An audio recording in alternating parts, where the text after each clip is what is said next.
ආයුෂ බොහෝ වේවා.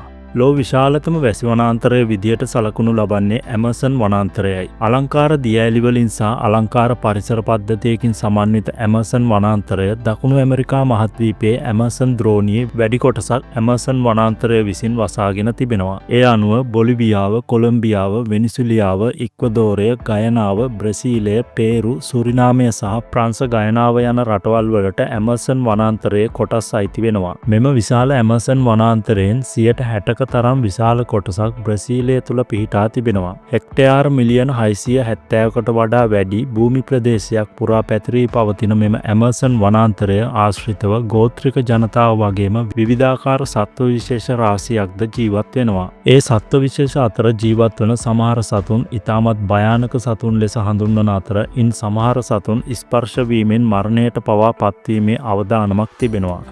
මේ වීඩියෝව ඇමසන් වනාන්තරයේ ජීවත් වන භයානක සතුන් විශේෂ කීපයක් ගැනයි. වීඩියෝවට යන්න කලින් ඔයාට ඉතාමත් ආදරයෙන් මතක් කරනවා channel එක subscribe කරලා අපිත් එක්ක එකතු වෙන්න කියලා. එහෙනම් අපි යමු වීඩියෝවට. ඇමසන් වනාන්තරය කිව්වහම අපි කාගේත් මතකයට එන්නේ ඇනකොන්ඩා ගැනයි.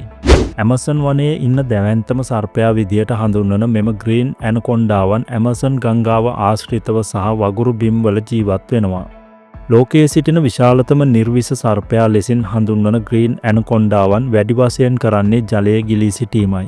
මොවුන්ගේ නාස්පුඩු හිස මුදුනට වන්නට පිහිටා තිබීම නිසා ඇනකොන්ඩාවක් දියේ ගිලී සිටීමේදී හොඳින් උස්ම ගැනීමට හැකියාව තිබෙන අතර මොවුන් ඒ විදිහට වැඩි හරියක් ජලයේ ගිලී සිටීමට කැමැත්තක් දක්වන්නේ පහසුවෙන් ගොදුරු අල්ලා ගැනීමට ඇති හැකියාව නිසායි.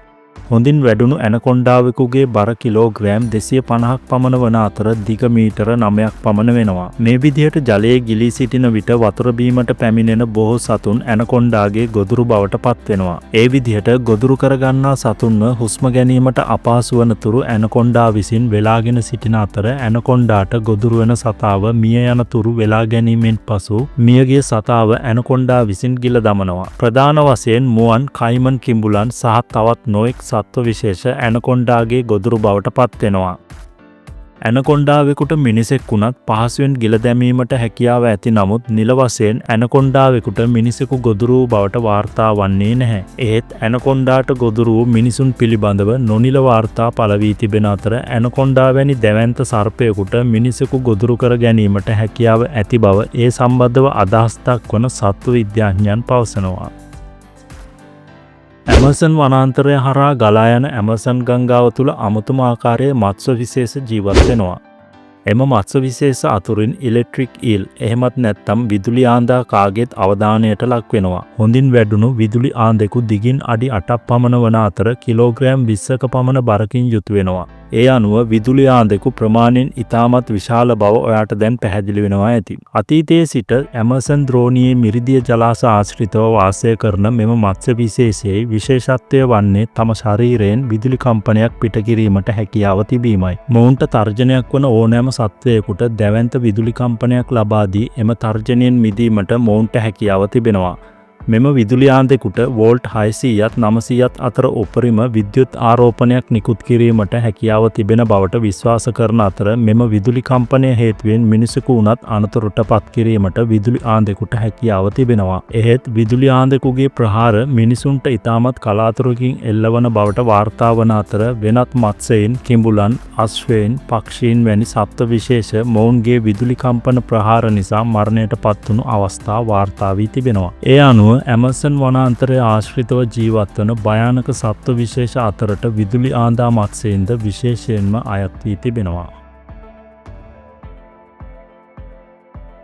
ලෝකයේ පිහිටා තිබෙන ප්‍රධාන වනාන්තර ආශ්‍රිතව විවිධාකාර කුහුඹු විශේෂ ජීවත් වෙනවා. ඉන් සමහර කුහුඹු විශේෂ ඉතාමත් විස සහිත වීම නිසාත් ඔවුන්ගේ දෂ්ටනයන් නිසාත් භයානක ප්‍රතිඵල අත්විඳීමට හැකියාව තිබෙනවා. දකුණු ඇමරිකාවේ ඇමසන් වනාන්තරයේදී විශේෂිත වූ කුහුඹු විශේෂයක් හමු වෙනවා. මොවුන් බුලට් ඇන්ට්ස් නමින් හඳුන්වන අතර මෙම කුහුඹු විශේෂයද දරුණු විස සහිත කුහුඹු විශේෂයක් විදියට හඳුන්වනවා. වෙඩි තැබීමකදී උණ්ඩයක් ශරීරයට වැදීමේදී ඇතිවන වේදනාව හා සමාන වේදනාවක් මෙම කුහුඹුවන් දෂ්ට කළ විට දැනෙන නිසා මොවුන්ව බුලට් ඇන්ට්ස් නමින් හඳුන්වනවා. මෙම කුහුඹුවන් අඟල් 2ක් පමණ දිගකට වර්ධනය වන අතර මොවුන් ප්‍රධාන වශයෙන් ජීවත් වන්නේ ගස් පාමුලයි. බුලට් කුහුඹුවන් විසින් දෂ්ටනයක් සිදු කරන්නේ වනාන්තරයේ ජීවත් වන විට ඔවුන්ට සිදුවන අනතුරු වලින් බේරීම සඳහායි. නොයෙකුත් විලෝපිකයන්ගෙන් මොවුන්ට එල්ලවන තර්ජන වැළැක්වීම සඳහා මොවුන් දෂ්ට කිරීම සිදු කරනවා. එහෙත් මොවුන් නිකරුණේ සතුරෙකුට දෂ්ට කිරීමක් සිදු කරන්නේ ඉතාමත් කලාතුරකින් වුණත් බුලට් කුහුඹුවෙකු දෂ්ට කළ විට දැනෙන වේදනාව මීමැස්සෙකු දෂ්ට කළ විට දැනෙන වේදනාව වගේ 30 ගුණයක් පමණ වන බවට හඳුනාගෙන තිබෙනවා. බුලට් කුහුඹුවන්ගේ විස තුළ පොනොරටොක්සින් අඩංගු වන අතර මේ නිසා මොවුන්ගේ දෂ්ට කිරීමකට ලක්වුවහොත් తాවකාලික අංශභාග රෝගී තත්ත්වයක් ඇතිවීමට හැකියාව ඇති බව පැවසෙනවා. ඊට අමතරව දෂ්ට කළ ස්ථානය ආශ්‍රිතව වේදනාවක්, දැවිල්ලක් වගේම ඉදිමුමක් ඇතිවීම සාමාන්‍ය දෙයක් වන අතර එම තත්ත්වය පැය 24ක් පුරා පවතිනවා. ඒ වගේම මෙම බුලට් කුහුඹුවන් මූලික කරගෙන ඇමසන් වනයේ ජීවත් වන ආදිවාසී සංස්කෘතීන් තුළ අපූර්ව චාරිත්‍රයක් පවතිනවා. මෙම ආදිවාසී ගෝත්‍රවල තරුණ පිරිමි ළමුන්ගේ විඳදරා ගැනීම සහ නිර්භීතකම පරීක්ෂා කර බැලීම සඳහා මෙම බුලට් කුහුඹුවන් පිර වූ අත්‍යවශ්‍යම පැළඳිය යුතු චාරිත්‍රයකට මුහුණ දීමට ඔවුන්ට සිදු වෙනවා. මෙම චාරිත්‍රය පිරිමි ළමයෙකුගේ සිට පුරුෂභාවය දක්වා සංස්ක්‍රමණය කිරීමේ මාර්ගයක් ලෙස සැලකෙන අතර මේ හේතුන් නිසාම බුලට් කුහුඹුවෙකු කොයිතරම් භයානකද කියලා ඔයාට වැටහෙනවා ඇති. ඇමසන් වනාන්තරයේ ගංගා, ඇලදොල, වගුරු බිම් සහ විල් ආශ්‍රිතව මෙම විස සහිත ඩාට් ගෙම්බන් ජීවත් වෙනවා. ඇමසන් වනාන්තරයේ ජීවත් වන ගෝත්‍රකයින් සතුන් සහ සතුරන් දඩයම් කිරීම සඳහා මෙම ගෙම්බන්ගේ විස ආලේප කරන ලද ඊතල භාවිතා කරන නිසා මෙම ගෙම්බන්ව විස ඩාට් යන නමින් හඳුන්වනවා. ඔයා ඇපකැලිප්ටෝ ෆිල්ම් එක බලපු කෙනෙක් නම් ඔයාට මේ සිද්ධිය හොඳට මතක ඇති. රන්වන් පාටින්, රතු පාටින්, තඹ පාටින්, නිල් පාටින්, කොළ පාටින්, කහ පාටින් සහ තැඹිලි ඇතුළු විවිධ වර්ණවලින් මෙම අපූරු ගෙම්බි විශේෂය දකින්නට ලැබෙනවා. විවිධාකාර වර්ණවලින් අලංකාර වුණත් මෙම ගෙම්බන්ගේ ශරීරයේ තිබෙන මාරාන්තික විස ප්‍රමාණයක් එකතු වී තිබෙනවා. විස සහිත කුහුඹුවන්, වේයන් සහ සෙන්ට්පීඩ්ස් වැනි සතුන්ව ආහාරයට ගන්නා නිසා මෙම ඩාට් ගෙම්බන්ගේ ශරීරයේ එතරම් විස ප්‍රමාණයක් එකතු වීමට හේතුව වී තිබෙනවා. මෙම ඩාට් ගෙම්බෙක්ව යම් විලෝපිකෙක් ආහාරයට ගතහොත් මොවුන්ගේ ශරීරයේ තිබෙන භයානක විෂ විලෝපිකයාගේ ශරීරගත වීම හේතුවෙන් මුළු සිරුරම ඉදිමීමට ලක් වෙනවා. ඉන්පසු ඔක්කාරය ඇතිවී මරණයට පත් වෙනවා. එහෙත් ඇමසන් වනාන්තරයේ ජීවත් වන එක් සර්ප විශේෂයකට මෙම විස සහිත ඩාට් ගෙම්බන්ව කිසිදු ගැටලුවකින් තොරව ආහාරයට ගැනීමට හැකියාව තිබෙනවා. ඇමසන් වනයේ විස ඩාට් ගෙම්බන්ගේ එකම ස්වාභාවික විලෝපිකයා මෙම සර්පයා වන අතර මොවුන්ව ලයිමඩොෆිල්ස් එපිනෙෆිල්ස් යන නමින් හඳුන්වනවා. ඇමසන් වනාන්තරයේ ආශ්‍රිතව ජීවත් වන සතුන් අතරින් මිනිසුන්ට පවා හානි ගෙන දෙන භයානක සත්වයෙකු ලෙස පිරාන්නා මත්ස්‍යයාව හඳුන්වනවා. මොවුන්ව පිරානා යනුවෙන්ද හඳුන්වන අතර සාමාන්‍යයෙන් සෙන්ටිමීටර 30ක් පමණ දිගකට මෙම මත්ස්‍යයන් වර්ධනය වෙනවා.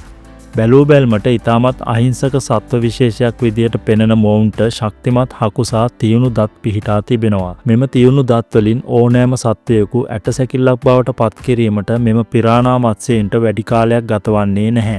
ගොදුර වෙත පැන පැන සපා කන අතර පිරානා මසුන් 400ක් 500ක් පමණ සිටින රෑනකට මිනිසෙකු හසු වුවොත් ඉතා කෙටි කාලයක් තුළ එම මිනිසාව සම්පූර්ණයෙන් කා දැමීමට පිරානා මසුන්ට හැකියාව තිබෙනවා. පිරානා මසුන්ගේ මෙම එක් සපා කෑමකදී ග්‍රෑම් 100ක පමණ මස් කුට්ටියක් කඩා ගැනීමට පිරානා මසුන්ට හැකියාව තිබෙනවා. ඒ වගේම එක් පිරානා මත්ස්‍යයෙකු ගොදුරේ මස් කඩා ගන්නා ස්ථානයෙන් අනෙක් මත්ස්‍යයන්ද මස් කඩා ගැනීම මොවුන්ගේ විශේෂ ලක්ෂණයක් වන අතර පිරානා මත්ස්‍ය කණ්ඩායම් ඉතාමත් වේගයෙන් ගොදුර වෙත කඩා පනින නිසා මොවුන්ගෙන් ගැලවී යාම අපහසු වෙනවා. ඒ වගේම මොවුන්ට තියුණු ඇස් පිහිටා තිබීම, ගන්ධයන් හොඳින් දැනීම සහ ජලයේ ස්පන්දනය දැනුණු විගස ගොදුර වෙත ළඟාවීමට ඇති හැකියාව නිසාම පිරානා මසුන් හොඳ දඩයක්කරුවන් බවට පත් වෙනවා.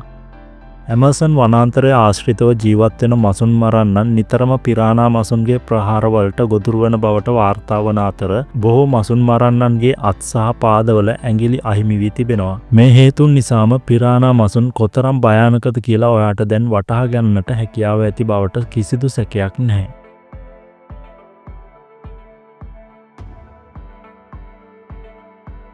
මේ ආකාරයට තවත් භයානක සතුන් ඇමසන් වනය තුලත් ලෝපුරා බොහෝ ස්ථානවලත් ඉන්නා බවට වාර්තා වෙනවා. කෙසේ නමුත් මෙම භයානක සතුන්ගෙන් පරිස්සම් වීමට මිනිසුන් වන අප වග බලාගත යුතුයි. වීඩියෝ හොඳ නම් ලයික් එකක් කමෙන්ට් එකක් දාන්න අමතක කරන්න එපා. ඔයාගේ ලයික් එකෙන් කමෙන්ට් එකෙන් තමයි වීඩියෝ එක තවත් කෙනෙකුට රෙකමන්ඩ් වෙන්නේ. එහෙනම් තවත් මේ වගේම වටිනා වීඩියෝවකින් හමු වෙනතුරු ඔයාට සුබ දවසක් ප්‍රාර්ථනා කරනවා.